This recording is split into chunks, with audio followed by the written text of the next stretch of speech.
Well, as you look around where we're standing, you might think we're in some kind of a little bit of paradise, and I kind of think we are. I'm here with Martin at Hoyt Arboretum, and what is it that you do here at Hoyt? So I get the great job of being the curator at Hoyt Arboretum. So I manage the plant collection and the grounds here.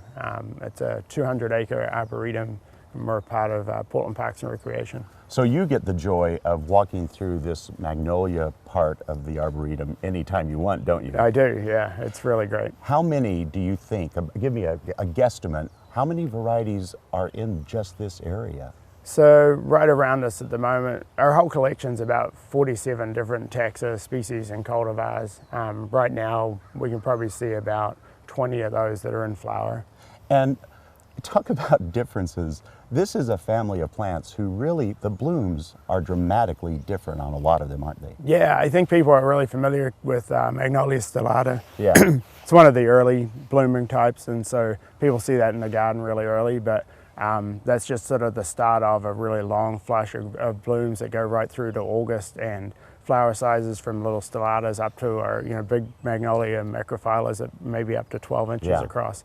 And they really, if you do love magnolias and you do it right in your own garden, you can literally have blooms pretty much spring to fall. Oh, you can, yeah. If you manage and either if you have a big space or you select some of the smaller stature magnolias, that you can get quite a bit of diversity even in a small space. Well, and that begs the question, for most home gardeners, I mean, some of these are huge plants, but there are some that are really great for a home gardener as well for smaller spaces. Yeah, there's several smaller cultivars. I mean, not everyone's going to grow like Magnolia veitchii like behind us here, but things like Niagara purpurea, they're kind of small statured plants. There's a series that people refer to as kind of the little girl series, which is Susan and Jane, and they're from the National Arboretum breeding program, and they were actually bred to be small statured plants for a home gardener to have.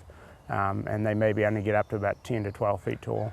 And the thing I love about this family as well is that not only are the blooms so different, but there are evergreen magnolias as well, right? Yeah, there are. Yeah, there's of course the southern magnolia native to the United States, which I think people are familiar with, but also a lot of species that we're bringing in from China. And the Hoyt Arboretum has a collection of species magnolias as well, things that may be a little less common in your home garden and really aren't available in the nursery trade.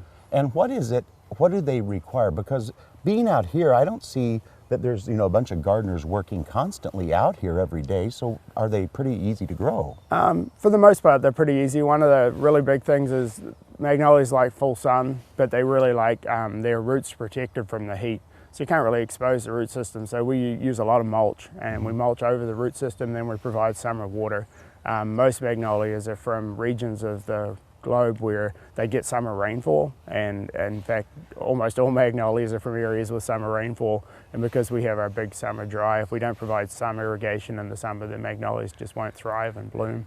And that's really something we do need to remember, because we do often have our drought, which is summer, so we should pay attention on watering at those times. Yeah, I think anytime we're bringing in plant species from the northeastern United States or from China, Japan, I mean those are climates which are really summer monsoon rainfall, and most of the plants are adapted to summer water type regimes. I hate it when people ask me this, but I'm going to do it to you. What would be at least one or two of your favorite ones that you see when you're out here all the time? So one that's a later blooming one that's actually one of the sort of rarest North American species magnolias is Magnolia ashii, and it's just remarkable because the bloom is just huge, and it has a nice little sort of reddish blush right in close to the center of the bloom, but the flowers are really like 10 inches across. They're just remarkable. Wonderful.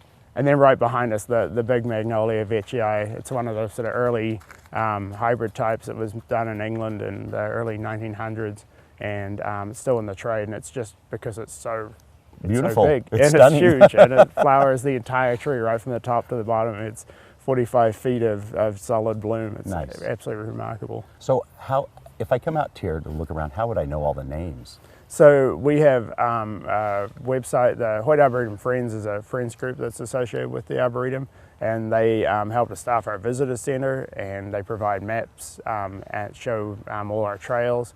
And then on our website, hoytarboretum.org, you can actually go, we have our whole plant inventory online now with it actually GIS mapped to the point, so you can pull it up even on your phone while you're Nice. out hiking around and check out our plant inventory. And we try to put tags on everything too. Well, you know, the wonderful thing about the Arboretum is all the plants that bloom have a color, and it's really hard often to capture that color. This is a great opportunity for you to come on out to Hoyt Arboretum, walk around and see the specific colors of the blooms and find out which one you think would work great in your garden. For more information, go to gardentime.tv. We'll click you over to the Hoyt Arboretum. You can get the hours they're open and all of the best times of the blooms. Thank you so much for your time, Art. Excellent. Thanks for coming out today.